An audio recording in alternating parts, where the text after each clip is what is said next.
Egypt, land of the pyramids and pharaohs. One of the most studied and scrutinized civilizations of the ancient world, and yet it remains veiled in mystery. In this video, we are going to see that the Qur'an reveals secrets about Egypt that until recently were lost to mankind.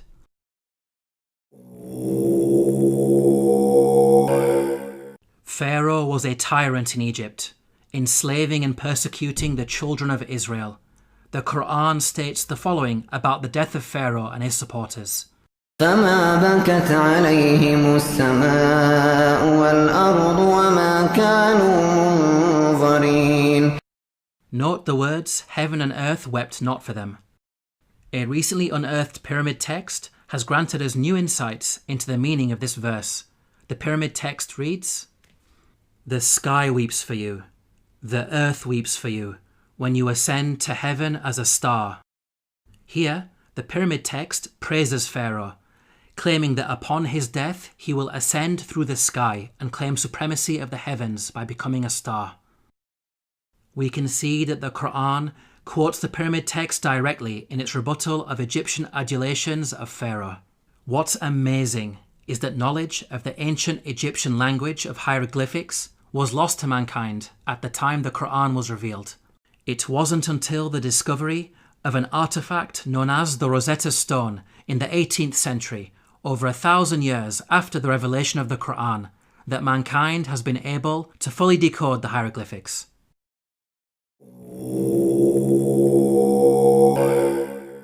When you hear the word Pharaoh, what comes into your mind?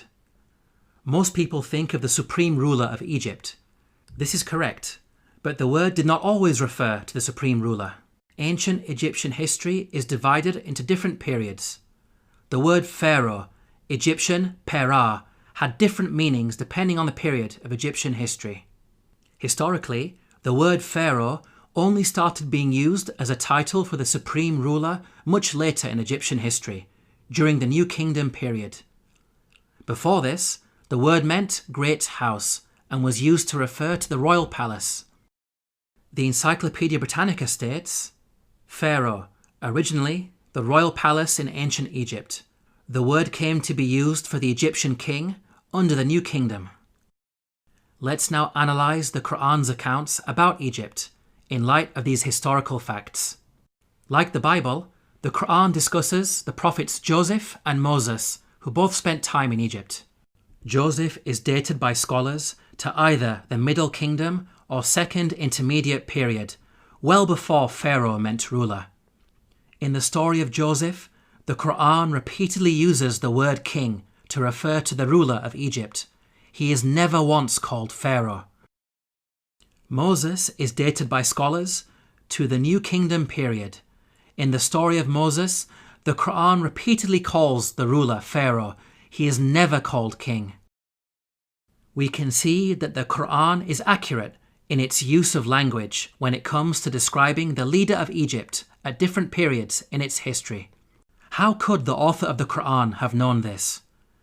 The only source of information about ancient Egypt that would have been readily available are the Bible-based stories.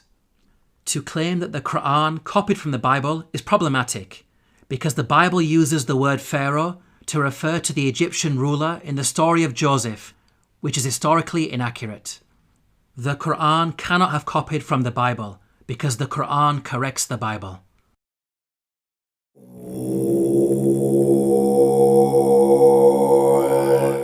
The Bible explicitly states that at the time of the Exodus, the Israelite men were vast in number. The Israelites journeyed from Ramesses to Sukkoth. There were about 600,000 men on foot, besides women and children. If we factor in the women and children, then the total number of Israelites would realistically be in the millions. This claim of a vast nation is problematic in light of other information that the Bible provides. Firstly, Pharaoh is said to have appointed 2 midwives to deliver and murder Israelite babies.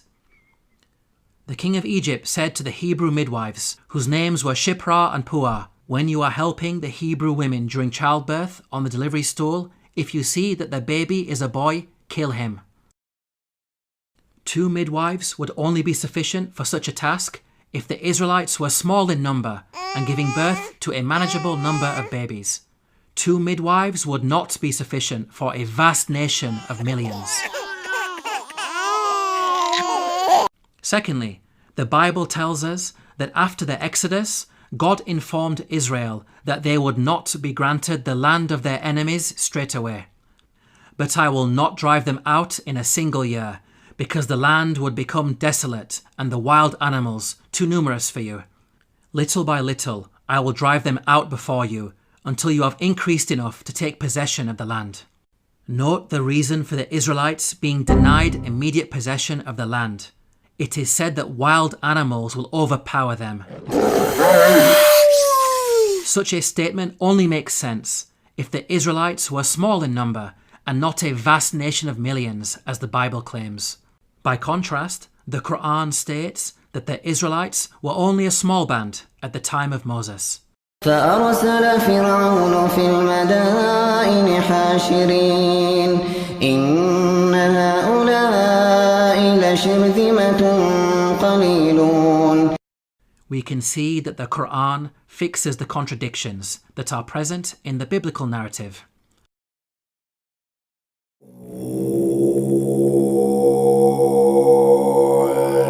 The Qur'an states that the punishment of crucifixion was used in ancient Egypt from the time of Moses all the way back to the time of Joseph.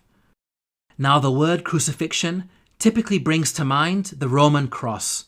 However, in antiquity, there were different forms of crucifixion. Professor of Archaeology David Chapman wrote, "In studying the ancient world, the scholar is wise not to differentiate too rigidly the categories of crucifixion, impalement, and suspension. Hence, any study of crucifixion conceptions in antiquity must grapple with the broader context of the wide variety of penal suspension of human beings." The Arabic words translated as crucified in the Quranic verses all contain the root word solaba. Arabic dictionaries state that this root carries a number of meanings, including to harden or stiffen and to extract oily matter from bones. This word does not only mean death by being hung on a Roman cross. Rather, it indicates any method of execution which makes the body hardened or stiffened and results in the leaking of bodily fluids. So, impalement, suspension, and the Roman cross are all included without making any distinction. Archaeological evidence shows that the ancient Egyptians used to crucify people by impalement on a stake. The following entry is taken from an Egyptian German dictionary of hieroglyphics. Note the hieroglyph which depicts an impaled man. This is a punishment that was used throughout the different periods of ancient Egypt. The Abbot Papyrus is dated to the New Kingdom period. It mentions an oath that includes impalement. He took an oath on pain of being beaten and of being impaled. The earliest evidence for crucifixion by impalement is Papyrus Bulak 18, which is dated to the early Second Intermediate period. It states, "A bloodbath had occurred with wood. The comrade was put on the stake." We can see that crucifixion by impalement on a stake was carried out during the New Kingdom period, and at least as far back as the Second Intermediate period. These time periods cover both Moses and Joseph, which shows that the Qur'an is historically accurate. As well as mentioning crucifixion, the Qur'an also narrates the following threat of mutilation made by the Pharaoh of Moses. لأقطعن أيديكم وأرجلكم من خلاف ولأصلبنكم أجمعين. Historically, we know that capital punishment in ancient Egypt became more severe with the advent of the New Kingdom period, which is the time of Moses. In fact, the specific punishment of mutilation is primarily associated with the New Kingdom period. For example, the Turin Judicial Papyrus records, persons to whom was done punishment by severing their nose and ears on account of them ignoring the good instruction said to them. These details about crucifixion and mutilation are missing in the Bible. There is a Jewish commentary, the Midrash Shemot Rabbah, which mentions Pharaoh threatening Moses with burning and crucifixion. But this is a much later work that was composed centuries after the Qur'an was revealed.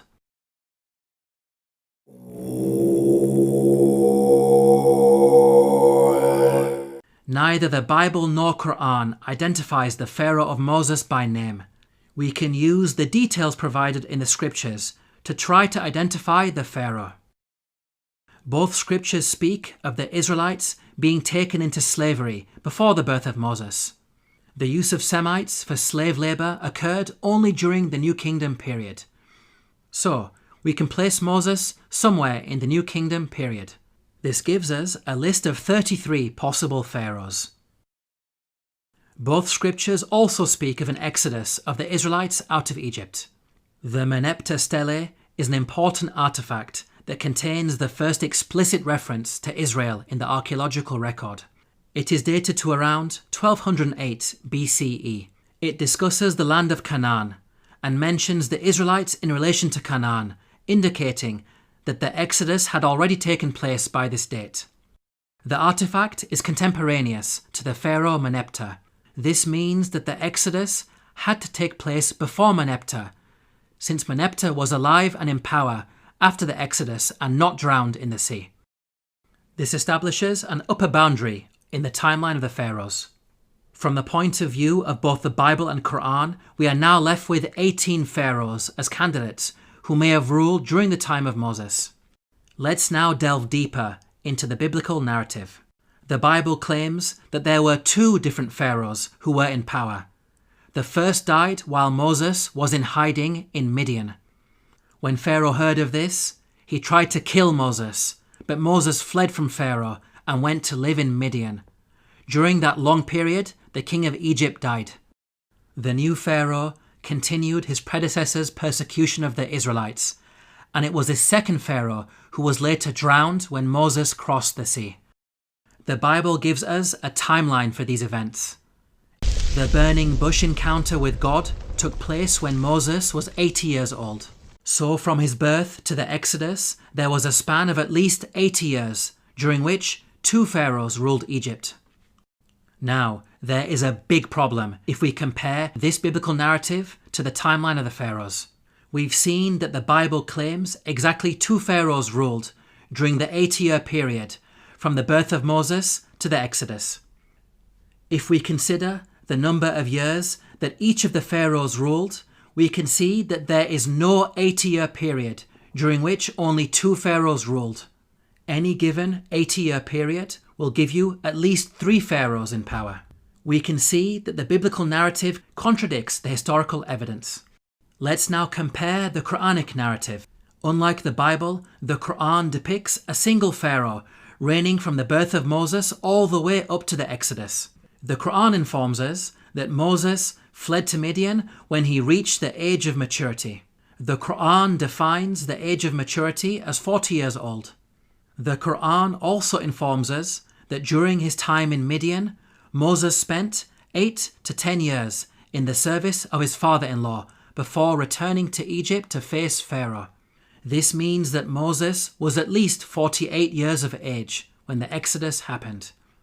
The only Pharaoh during the New Kingdom period who had such a lengthy reign as an absolute ruler was Ramesses II, who ruled for 66 years. The Quranic account is perfectly in line with the historical evidence and fixes the chronological issues that are present in the biblical narrative.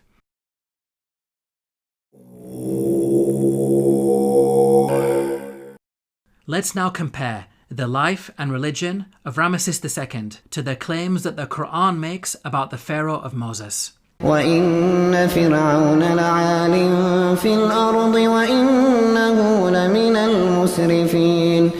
This claim that the Pharaoh of Moses was extravagant has been proven by archaeological discoveries, which show that Ramesses II was the grandest of the pharaohs. The archaeologist Peter Clayton wrote, "His genuine building achievements are on a Herculean scale."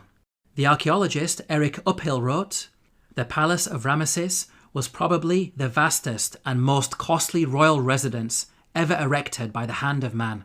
The Egyptologist Kenneth Kitchen wrote, Certainly, in his building works for the gods, Ramesses II surpassed not only the 18th dynasty, but every other period in Egyptian history.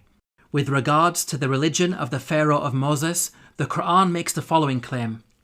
فحشر فنادى فقال أنا ربكم الأعلى.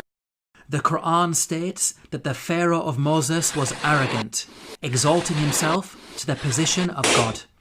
Modern archaeological discoveries have proven this to be true. Ramesses II built the great temple at Abu Simbel to honour himself. Its entrance is flanked by 4 colossal statues of Ramesses II, which dwarf the statue of Ra Horakti, god of the horizon, located above it. This temple also contains an image of Ramesses II making a sacrifice to his divine self.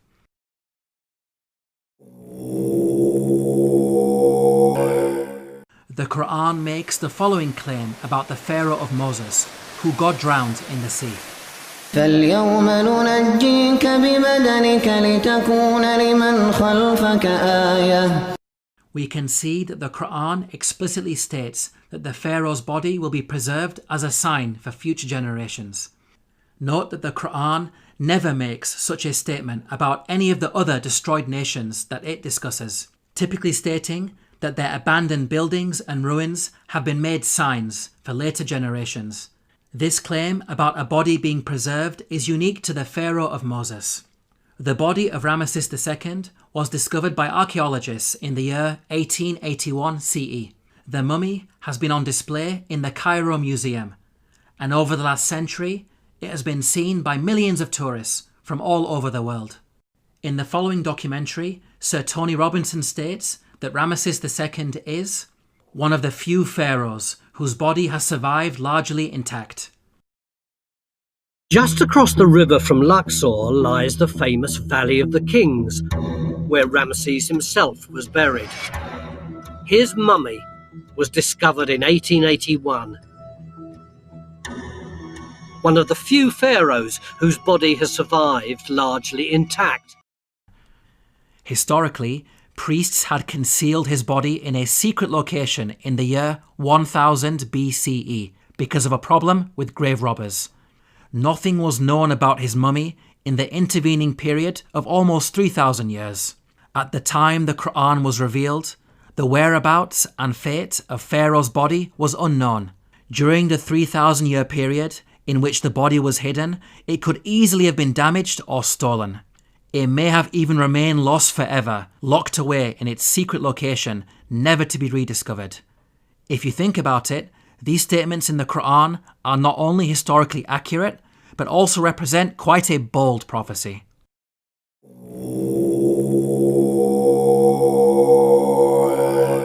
The Bible informs us about a series of plagues that God brought upon Egypt.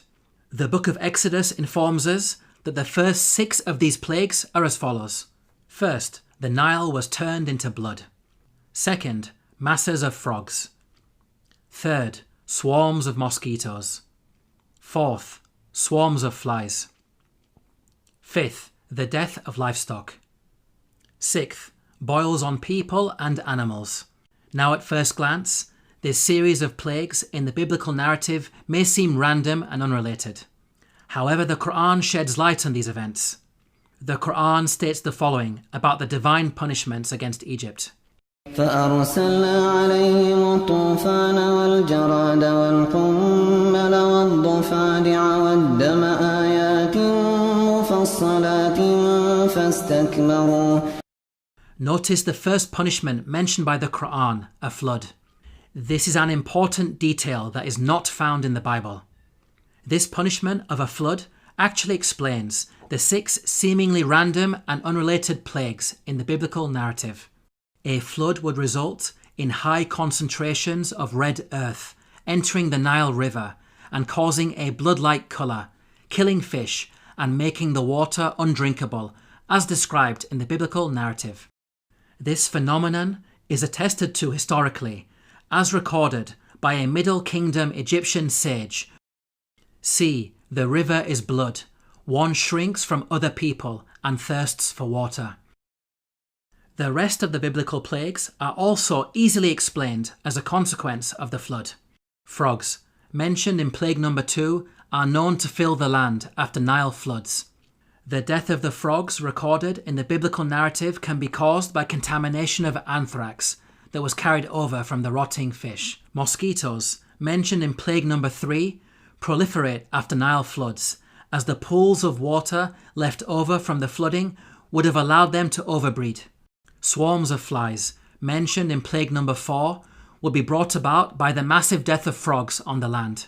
The death of pasturing livestock, mentioned in plague number 5, can be explained by anthrax, as brought on the land by the frogs. The boils on humans and cattle, mentioned in plague number 6, may have been caused by bites. The stable fly in particular is infamous for its vicious biting of mammals.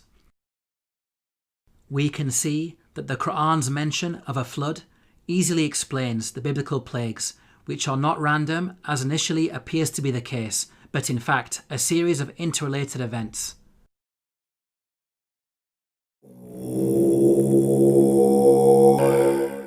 The Qur'an mentions the following incident about Joseph while he was in Egypt. وشروه بثمن بخس دراهم معدودة وكانوا فيه من الزاهدين. Here the Qur'an states that Joseph was sold for a paltry price. The Arabic phrase used is darahima ma'dudatin, which contains the words dirham and ma'dud. Dirham means a unit of silver coinage or weight. Ma'dud means countable or limited in number.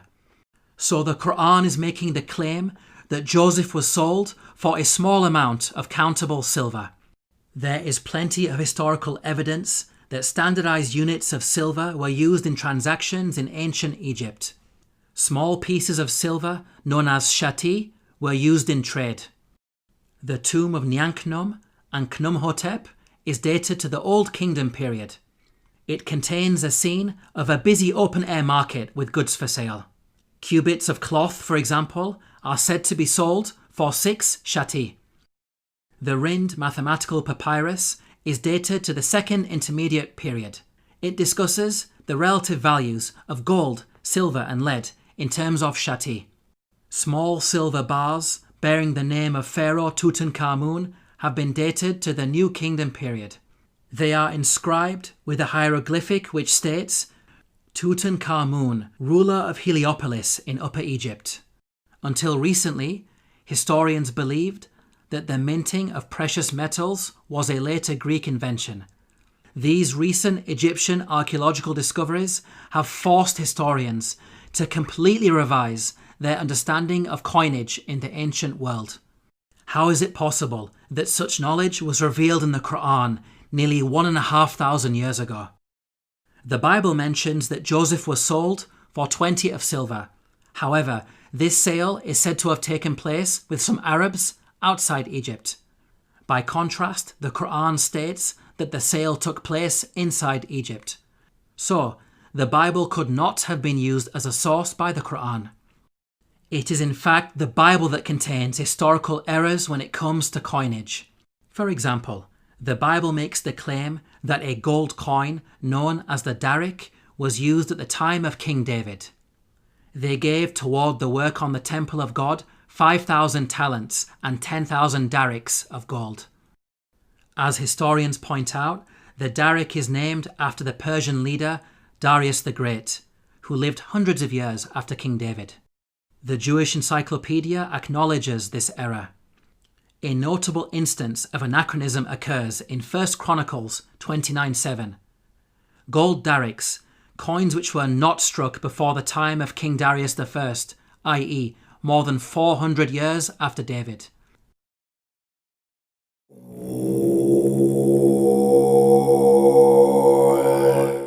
The Qur'an narrates the following conversation between the Pharaoh of Moses and an individual referred to as Haman. وقال فرعون يا هامان ابن لي صرحا لعلي أبلغ أسباب السماوات فأطلع إلى إله موسى وإني لأظنه كاذبا. Here Pharaoh commanded Haman to build a tower that would allow him to reach the heavens. It's important to understand that Pharaoh's intention was not to literally scale a tower to reach the sky. Rather, it's a reference to the Egyptian belief that after death, the Pharaoh would ascend from earth to heaven, taking his place among the gods. As we covered earlier, the author of the Qur'an had an awareness of ancient pyramid texts that detailed such beliefs. Egyptian monuments housed the bodies of dead pharaohs. These monuments acted as a bridge between this world and the next. They were filled with religious writings that served as instructions to help the dead pharaoh ascend to the heavens.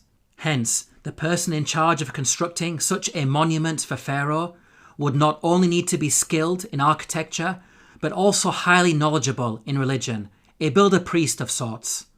Let's now turn to history to see if we can identify an individual known as Haman, who was both a builder and a priest. Earlier we concluded that Ramesses II was the pharaoh at the time of Moses, so we will focus on this time period.